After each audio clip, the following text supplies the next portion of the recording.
ASHA shopping mall ఆషాఢం kilo sale ఆరంభం.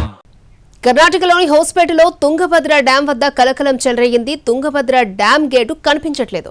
19వ gate కనిపించకపోవడంతో అధికారులు తీవ్ర ఆందోళన చెందుతున్నారు. చైన్ లింక్ తెగిపోవడంతోనే గేట్ కొట్టుకుపోయినట్లుగా గుర్తించారు. రాత్రి 11 గంటల నుంచి చైన్ లింక్ కనిపించట్లేదు. అయితే గేట్ కొట్టుకుపోయిందా అక్కడే ఉందా అనే దానిపై ఇంకా క్లారిటీ రాలేదు. కానీ మిగతా గేట్లకు ఎలాంటి ఇబ్బందులు లేవని చెప్తున్నారు కర్ణాటక ఇరిగేషన్ అధికారులు. మరోవైపు తుంగభద్ర డ్యాం నుంచి రాత్రి 5 గంటల్లోనే 75,000 క్యూసెక్ల నీటిని దిగువకు విడుదల చేశారు. ఈ సీజన్లో తుంగభద్రకు భారీగా వరద పోటెత్తింది. గత ఏడాది డ్యాంలోకి కేవలం 114 టీఎంసీల ప్రవాహం వచ్చింది. కానీ ఈ ఏడాది పరివాహక ప్రాంతాల్లో విస్తారంగా కురిసిన వర్షాలకు తుంగభద్ర డ్యాంలోకి 249 టీఎంసీల ప్రవాహం వచ్చి చేరింది. ఇందులో 104 టీఎంసీలను నిల్వ చేశారు. కాలువకు 25 టీఎంసీలను వదిలారు. మిగిలిన 120 టీఎంసీలను డ్యాం గేట్లెత్తి దిగువనున్న శ్రీశైలం ప్రాజెక్టుకు వదిలేశారు. ఏటా తుంగభద్రలో పూడిక పేరుకుపోవడంతో డ్యాం నిల్వ సామర్థ్యం తగ్గుతూ వస్తోంది.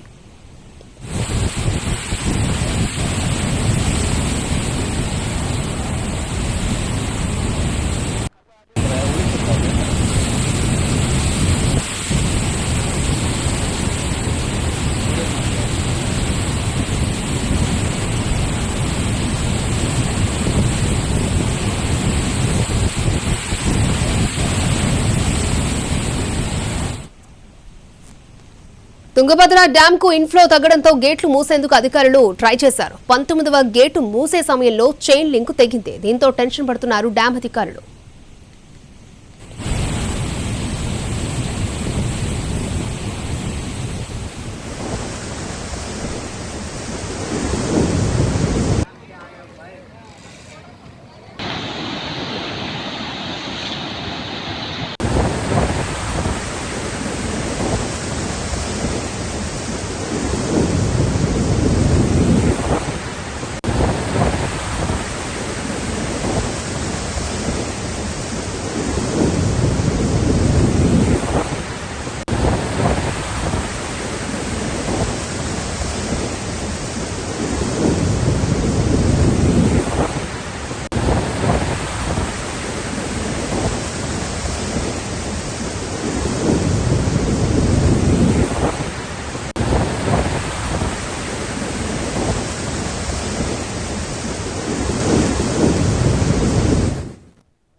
అందరూ కూడా ఒక బృందంగా ఏర్పడి వెంటనే ఆ కొట్టుకుపోయినటువంటి గేట్ కి పునర్నిర్మాణం చేయాలని చంద్రబాబు నాయుడు గారు ఇచ్చిన ఆదేశాలని ఇమ్మీడియట్లీ అమలు చేసుకుంటూ వస్తూ ఉన్నాం.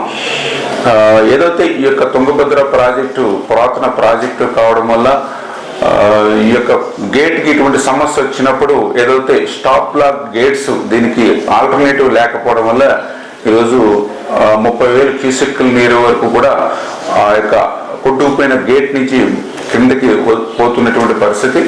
అయితే ఒక్క గేట్ నుంచే ఇంత నీరు పోతే మిగిలిన గేట్స్ కూడా ప్రెజర్ ఏర్పడుతుందనే ఉద్దేశంతో అదేవిధంగా మళ్ళీ కొట్టుకుపోయినటువంటి గేటు స్థానంలో మరొక గేటుని ఏర్పాటు చేయాలి. కాబట్టి నీటిని కూడా తగ్గించాలనే ఉద్దేశంతో 90,000 క్యూసెక్కుల నీరు వరకు కూడా క్రిందకి వదులుతున్నామని చెప్పేసి సంబంధిత